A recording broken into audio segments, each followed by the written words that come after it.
साल से ये भाई तांत्रिक का काम करते थे। अपोस्टल जी अपने एरिया में जादू टोना करते थे, झाड़ा फूंकी करते थे।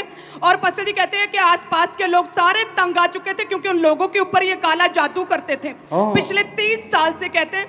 और उसका अटैक, जादू टोने का अटैक इन पर भी होने लगा। और 14 साल से इनका बेटा साथ में है। वो बताता है कि 14 साल से ये भाई भी पूरी तरह से पागल हो चुके थे। जानवरों की तरह इनके नाखून बढ़ चुके थे, काले हो गए थे, कपड़े नहीं पहनते थे, पत्थर हाथ में आता था तो पत्थर ही फैमिली के ऊपर मारते थे, रस्सियों से बांध देते थे।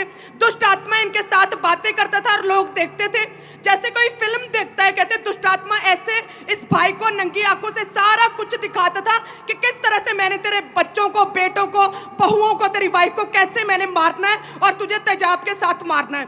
और अपोस्टल जी कहते हैं कि ऐसे देखकर जैसे दुष्ट आत्मा यकीन दिलाता था, इतना विश्वास हो जाता था इस भाई को कि मेरी फैमिली अब मर ही चुकी है। और ये थाने पास के पुलिस स्टेशन में पहुंच जाता था और वहां पे रिपोर्ट लिखवाता था कि मेरी फैमिली मर चुकी है। और कहते हैं कि वो पुलिस स्टेशन, वहां के ऑफिसर्स गवाह हैं इस गवाही के, और वो इनके घर आते थे और जब चेक करते थे तो सारे ठीक है। और फिर परिवार, आस पड़ोस के लोग पुलिस को बोलते थे कि ये पागल हो चुका है क्योंकि ये जादू टोना करता था, उसका प्रभाव इस भाई के ऊपर पड़ा और ये भी पूरी तरह से पागल हो चुका है अपोस्टल जी। और पिछले कहते 2 साल से ये भाई कभी नहीं सोया था और पैरों में पिछले 14 साल से कभी भी चप्पल नहीं डाली थी और नाखून बढ़ चुके थे, पागल हो चुके थे, पूरी तरह से रस्सियों से बांधा हुआ था। अमृतसर क्रूसेड में इनका बेटा इन्हें लेकर आया और हमारे पास वो वीडियो है इस भाई की जब ये आए थे। अच्छा,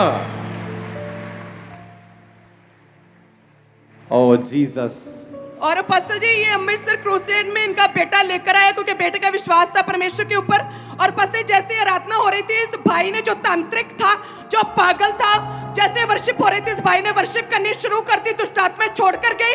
और अमृतसर क्रूसेड के बाद वो पागलपन, वो जादू टोना, वो नशे, सारा कुछ छोड़ चुका है।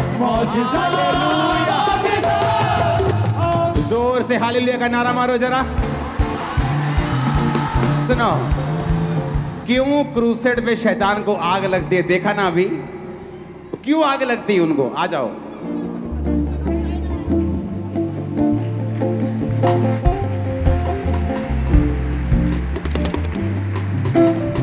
ना की ਤੁਹਾਡਾ ਨਾ ਦਲਜੀਤ ਤੁਹਾਨੂੰ ਇੱਕ ਗੱਲ ਦੱਸਾਂ, ਤੁਹਾਡੀ ਸ਼ਕਲ ਪਰਮੇਸ਼ਵਰ ਯਿਸੂ ਮਸੀਹ ਨਾਲ ਮਿਲਦੀ ਹੈ।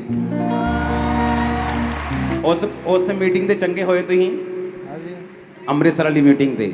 ਹਾਂਜੀ ਇਹ ਮੁੰਡਾ ਲੈ ਕੇ ਆਇਆ ਸੀ। ਹਾਂਜੀ ਹਾਂਜੀ ਮੈਂ ਲੈ ਕੇ ਆਇਆ। ਉਦੋਂ ਜਦੋਂ ਮੈਂ ਲੈਣ ਗਿਆ ਤੇ ਸ਼ਰਾਬ ਨਾਲ ਪੂਰੇ ਟੋਨੇ ਸੀ। ਸਵੇਰ ਤੋਂ ਨਸ਼ਾ ਕਰਨਾ ਚਾਲੂ ਕਰ ਦਿੰਦੇ ਸੀ ਤਾਂ ਕਿ ਮੈਨੂੰ ਦੁਸ਼ਟ ਆਤਮਾ ਦਾ ਪ੍ਰਭਾਵ ਦਾ ਪਤਾ ਨਾ ਚੱਲੇ। यस, ये सच्चाई है, मेरे साथ ऐसा होता था। अभी ये कैसे हैं? अब अपने कपड़े खुद बदलते हैं, अपने नहाते हैं, धोते हैं, अच्छे रहते हैं। मौजिज़ा मौजिज़ा मौजिज़ा मौजिज़ा मौजिज़ा मौजिज़ा मौजिज़ा मौजिज़ा। सुनो, अब कोई कुछ नहीं कह सकता है, कोई तुम्हें डिलीवर नहीं कर सकता, लेकिन जिसने तुम्हें डिलीवर किया है, जिस जीसस ने डिलीवर किया, वो कैसे नहीं मानेगा यीशु मसीह परमेश्वर है। हमारे YouTube चैनल को सब्सक्राइब करें ताकि आप परमेश्वर के गहरे भेदों को जान सकें कि कैसे आप परमेश्वर में बढ़ सकते हैं, कैसे आप दुष्ट आत्माओं से, नशों से, बीमारियों से और वंशों के श्रापों से आज़ाद हो सकते हैं।